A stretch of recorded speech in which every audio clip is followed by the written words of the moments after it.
Hey everyone, let's talk about Heartbreaking Work of Staggering Genius by Dave Eggers. This is sort of a non-fiction about the time he lost his parents and moved in and took care of his little brother.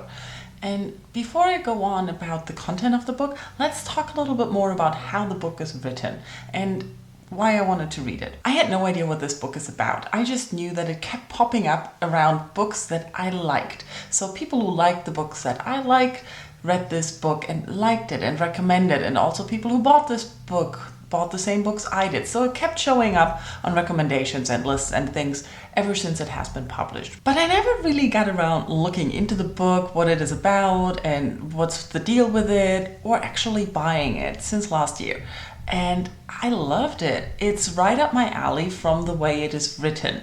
Now let me get into that. I have the paperback edition, which comes with this appendix. There is an added thing at the end for about 40 something pages where he goes into detail about comments on the hardback cover, which apparently was published without this, which is what I understand from what is written. Now I haven't yet researched anything about this book. I'm just giving you my impression of what I read without any feedback and any second opinion or deeper knowledge. Starting this book, I noticed I have to read everything, because even the space that is normally for the publisher and about the book that is published is used for him to comment. Especially in the appendix, he keeps telling that it's just a space that the author likes to write upon and that doesn't mean anything. And that really makes me wonder, does it really not mean anything? The book also came with rules and suggestions for the enjoyment of the book.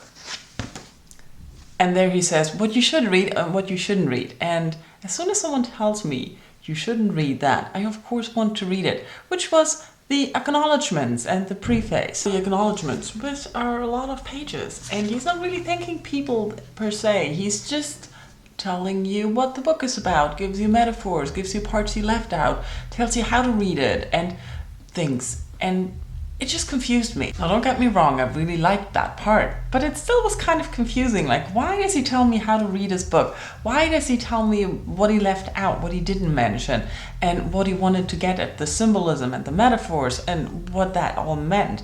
And as a reader, that seriously intrigued me, but also had me question the narrator. So the author and the narrator are the same person, and it's all told from first person perspective. And I kept questioning what of this is real and what of this is not. He told that he changed names and some not and all these things. So I kept wondering if he made up characters, but he kept insisting that it's real. And when I read the appendix, the other part at the end of the novel, there he kept going back to how he changed the paperback a little bit more than the hardcover, and also how all of this is sort of real, like it has truths at the base of it. But he made some changes and changed his way of thinking about the truthfulness of an autobiography, which he had when he wrote the first hardcover and the first version and when he set out to write this novel. Now, when it comes to the actual story, I can't say I really liked it. I can't say I really cared for him as a person or any of the other characters.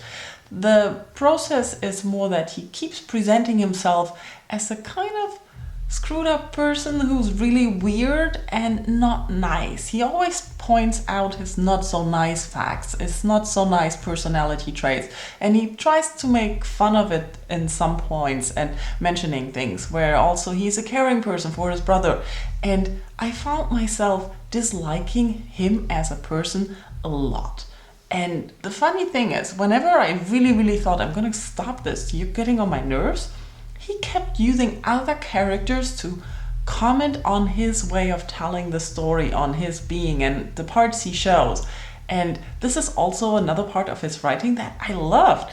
It's really amazing that he goes into the story, tells part of it, and he sells it to us as a reader as really happening. And then all of a sudden the person says like, well, that's not what had happened, and this is not how it happened, and this is why you're doing it, and why do you do this? I don't want to be this. Why do I have to be this character just to show this in your person? And it's really interesting. I love that about the book. I really loved how it is put together. The writing and the way he plays with the writing style and with the reader and author relationship and everything.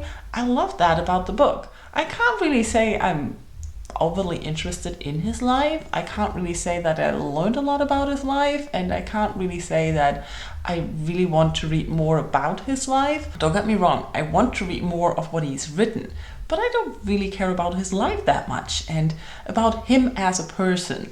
And I don't really know if that was his intention or if that was a byproduct or if it's because it's about 15 years after he has written the book. And who knows what has happened and things. And I just don't know. If you have read the book, tell me in comments how you felt when you read the book, what you liked about the book, what you didn't like about the book. If you had similar thoughts than I did, I just want to talk about it. Thank you all for watching, and I'll talk to you soon. Bye-bye.